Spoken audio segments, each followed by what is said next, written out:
kelihatan dan kayak dianya nggak pintar. Salah, orang itu sebenarnya pintar karena CCTV-nya itu terlalu masuk ke dalam gitu loh.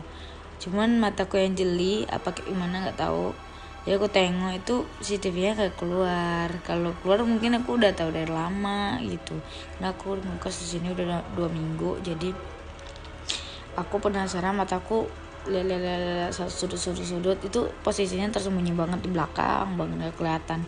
Nah CCTV-nya itu kecil banget gitu loh. Jadi semuanya buat yang ngekos cewek hati-hati gitu.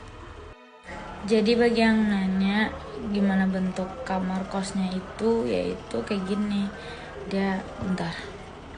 Ini pintu kamar aku ya. Jadi dari sini ke sana itu ada kamar mandinya. Nah, kayak gini.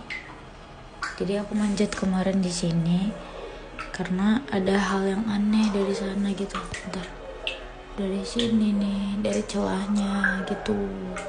Jadi aku manjat, terus habis itu aku lihat ke atas, ternyata itu tuh sebenarnya kesembunyi di ujung mana sih, di ujung sana itu tersembunyi dianya gitu. Nah, nampaknya ada celahnya gitu, kayak gitu. Oke.